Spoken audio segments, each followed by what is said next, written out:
Okay, welcome back. So we're going to continue with culture. So culture can be defined by billions of people. If you're an American, right, your culture can be described by 300 plus million people.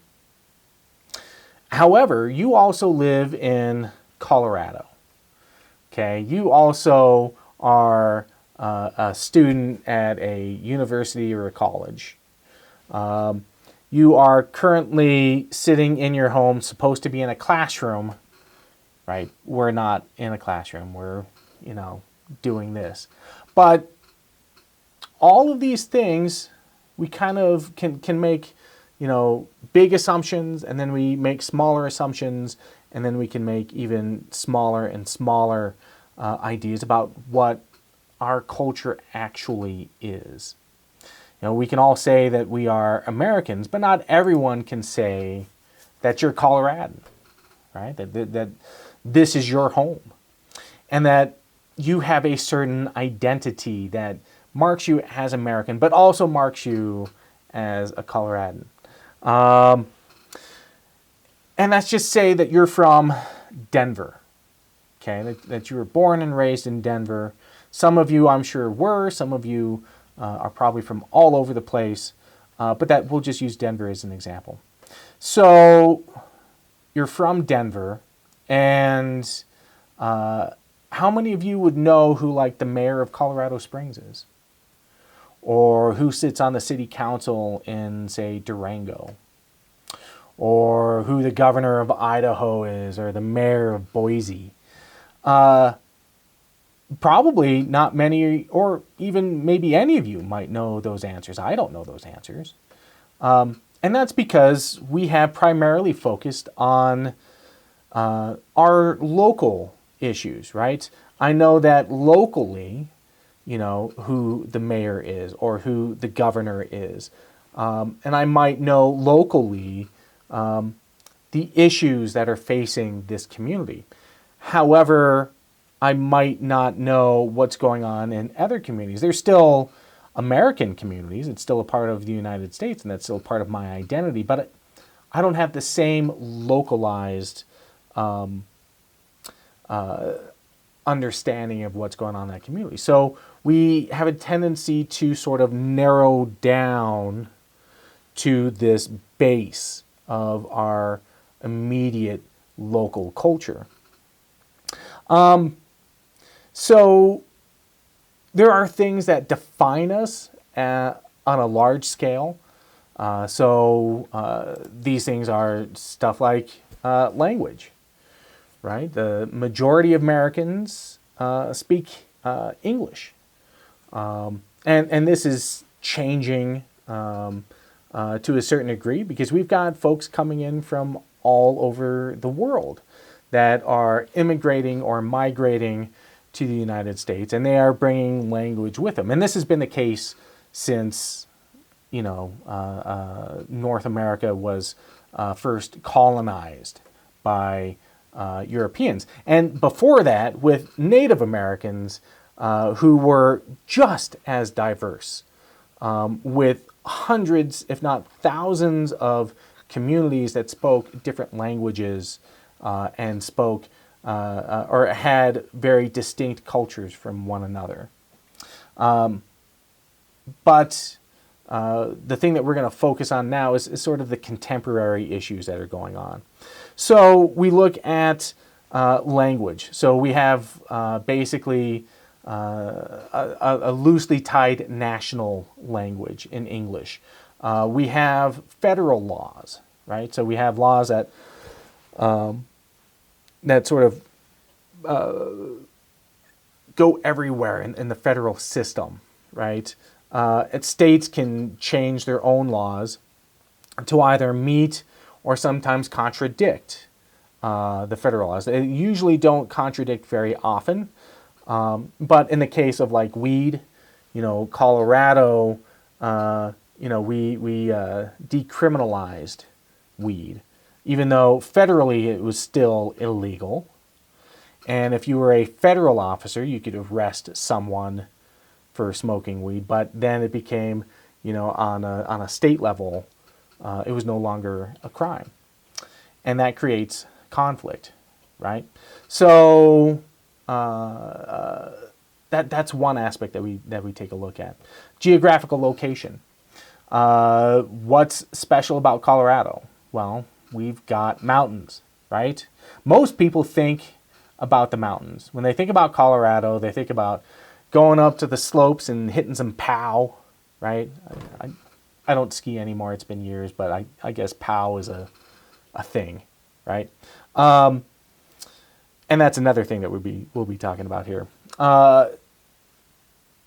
We go up and understand that our culture focuses on certain geographical components to where we live. The mountains are a huge part of that, even though Denver sits in the plains, right? It's not a mountain town, it's a plains town, right? It sits right at the foothills. And so it still defines what we think about as our identity as Coloradans, what those things are. Now, if you were to live in, say, Florida, right, it wouldn't be mountains, because there aren't any.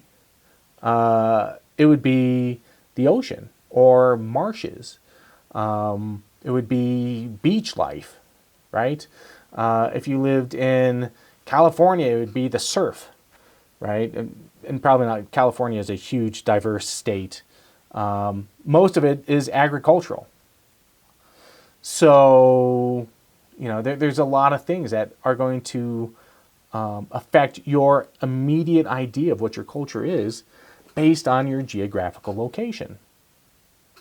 The kind of media that you're exposed to, and that can be the quality and the quantity of that media. If you live in an isolated area, you might not be exposed to the quantity or the quality of media. So you might not have the same kind of access that folks in other communities will. But if you have a larger community, that media can then be distributed, and then people can sort of pick and choose what they're going to take out of it. So it might not be as concise. Communities might not, especially in large ones that have a lot more diversity in it. It's gonna flow. The media is gonna flow, and people are gonna take what they want out of it. Then you have things like cultural ideals, and these are things that are often considered to be values within a community, and we're gonna break things apart into norms, values, symbols, and mental maps here in a few minutes. But these cultural ideals are things that permeate through the entire culture, right? So, and this is what defines like Americans, right? What is it that defines Americans? Well, we have this, the concept of freedom, right? Freedom to do what we want, how we want to do it, and do it whenever we want to do it, right? And opportunity, we all have the same opportunity to do these things that we really want to do.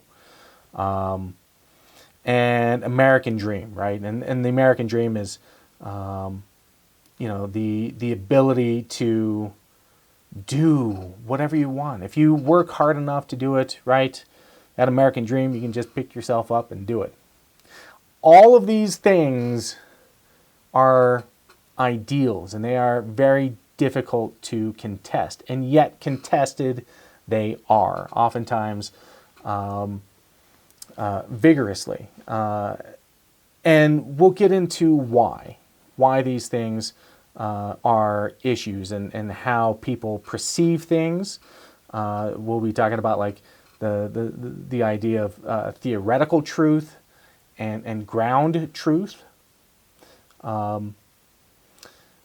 But these ideals, they are strong motivators for us as individuals within this country. So we have to sort of figure out how we're going to navigate all of this stuff.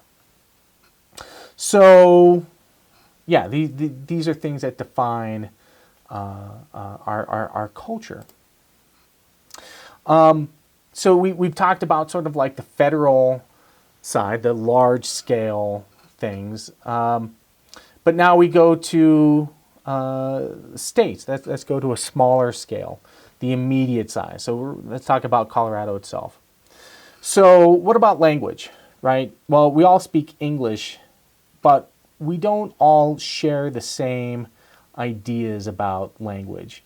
So that's talk about Colorado language. If someone were to come from out of town and you're talking to them, and we start talking about the Front Range, or the Western Slope, or hitting the slopes and getting that POW, right? And when I think of powder, right, I think of two things. I think of great skiing conditions, and if I were coming out of Florida, I might also think of like cocaine, right? I mean, let's get serious here. So these words might have different meanings to different communities. We talk about certain things along around Colorado that defines the things that we find important. So we use different types of terminology. So if you were to live in Boston, or if you were to live in Los Angeles, or if you were to live in Seattle, you would have different things that you would focus on, the things that create that local identity, and you would adapt your language to that. So it can change drastically compared to your immediate and local geographical location. And so, yeah, language is absolutely fascinating and a huge part of cultural anthropology. Again, looking at laws, right? Weed, other laws that we might be talking about, LGBTQ marriage, right? In some states, it's lawful to get married. In other states, it's unlawful to get married.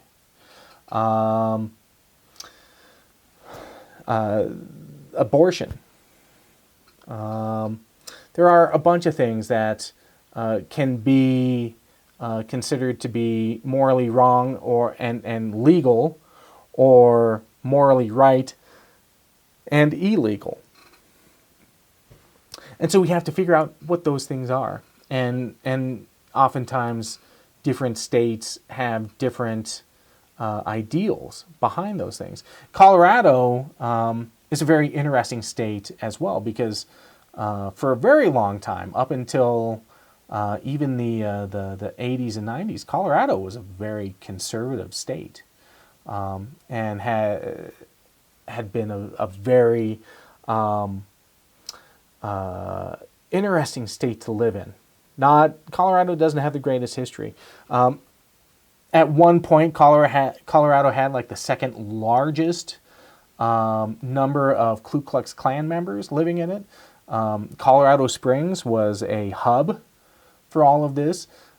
We've got streets and areas that have been named after Klan members. So like, and I know Stapleton had just changed its name, the area of Stapleton, but I think we had a Stapleton as he was either a mayor, I can't remember if he was a mayor or a governor, but he was a Klan member, and he was really high up there. And so they named an international airport after him, right? Before we had DIA, we had Stapleton National Airport. Spear Boulevard, okay, it goes right by campus. Well, Spear, the guy, was a Klan member. So Colorado has this very interesting history that was very, very conservative. Now, things have changed, right? We're now considered to be sort of like a purple state when it comes to politics, right? We used to be really conservative, and then all of a sudden that started to change, and the Denver metro area has now become way more liberal than it was, even 20, 30 years ago. So It is. This is always constantly changing as people move someplace or move away from someplace. We oftentimes see in larger communities, especially metropolitan areas like Denver or large cities like Chicago and Houston, all that stuff. When those cities start to get a larger and larger population, they start becoming more and more liberal, where communities that are on the outside, that are usually smaller communities in the outskirts of towns or the more rural areas of a state, they have a tendency to be more conservative. And we'll be talking about why that's the case as well. We'll talk a little bit about media here for a second. Colorado is, sort of centralized within the country. And so because we also have a national media system, where we've got national broadcasters that reach out to everybody, we have that access. And then we have localized access. And this is also interesting because we are so isolated. We oftentimes only deal with Colorado subjects, right? Issues that are dealing specific with our state and our local communities. Now, if you were to go to, say, New England, or go to, say, Sacramento or San Francisco, you might actually be exposed to different areas that are going to be culturally different than you. So if you live in the Northeast, you've got a highly dense population with a lot of different communities that are distinguishable as cultures, that are also being exposed to all of this different stuff. And that's why, again, regionally, you might say that this is New England rather than pointing out each individual states, because geographically it's tighter up there. You've got a lot of people that are in a close location, and they're going to share a lot of different ideas because they can, right? Their local media is being blasted all over the place. So Colorado might be more isolated than other places. And again, it comes down to access. One of the things that has been an issue in Colorado is internet access, right? Well, if you live in one of the metro areas, then you probably have easy access to the internet. But if you live in rural towns, internet might not be either even available, or it might not have quality internet, the kind of internet that allows you to binge watch, 5 hours of, Parks and Rec on Netflix, right? Good quality internet, so that can be a big issue. Again, it becomes access to information. And then we have different cultural ideals here in Colorado. One of the things that you might see as you're driving around is this concept of like nativism, right? That you'll see like these stickers that on the back of people's cars. They're usually like Subarus. That's a real thing here in Colorado. So the Subaru is almost like the state car. But it might have a sticker on the back of it that looks like a Colorado license plate, and it says native on it. And that becomes a really interesting issue to discuss, mainly because Colorado is very proud about its environment, the mountains, the culture, the ideals, or at least, folks in Denver and Boulder, who oftentimes have these stickers, or folks up in the mountains that might have these stickers, being a native Coloradan. In fact, I've had plenty of discussions with folks that talk about how there aren't that many native Coloradans out there because we've had so many people moving to Colorado because Colorado is so great. and because there's a lot of opportunity that has been developed here for people to move in. So, so it's interesting to kind of take a look at that and try and understand, why is this the case? What makes Coloradans so proud of their state and what they're doing with it. Again, weed, right? Coloradans love talking about weed because we're nationally known for how good our weed is and how our system has been set up to be profitable and work well with distributors. And there's more weed shops than there are Starbucks. And I think that's an actual fact. I think there are actually more weed shops than there are Starbucks. So yeah, the cultural significance, right? So yeah, there's a whole bunch of things that we have to look at on a state level. Okay, so then what about on a city level? Well, we're a part of Denver, right? Let's just say you're still a Denverite. How does Denver language differ from, say, Boulder language, or how does it differ from folks that live in like Durango or Cortez or Grand Junction, right? Again, English is going to be the main aspect here, but there might be subtle differences, certain things that specifically speak to that community and the emphasis that they have within that community about their lives and what they find important. So language, again, can be shrunk down even further to a city level, or even to smaller communities within that city. Even like religious groups, right? To your church, to your school. These things can be very specific. So, again, geographical location becomes much more important to localized areas, right? We're all Americans, and America is massively large, right? But we all claim it as our own, even though there's a good chance you will probably never go to all 50 states, right? The likelihood of any of us ever doing that is pretty doggone slim. Possible, but slim.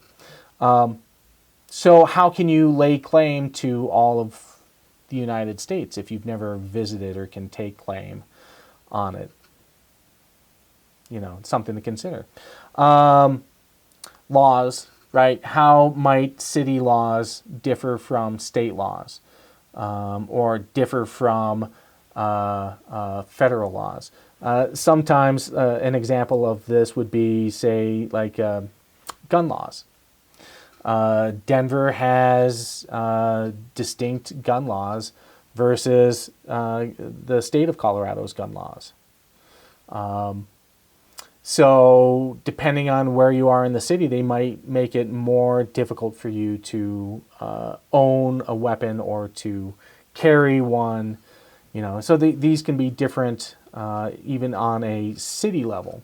So again, there's going to be conflict there, depending on what the state wants to accomplish, what the city wants to accomplish, and what's being accomplished at the national level. Cultural ideals, right? This is Denver, not Boulder. You Boulderites can get back, to your city. You doggone hippies. And that can change too. The identity of a city can change drastically. Denver used to be known as a cow town. What is a cow town? Basically, it's kind of this old concept of like, which is why we have like the national stock show that comes here, that cowboys and selling livestock and stuff. Denver used to be huge for livestock, and had this identity of being kind of like the Wild West, and this is sort of where the West starts. Some people might argue Kansas, phooey with Kansas, I think it starts at Denver.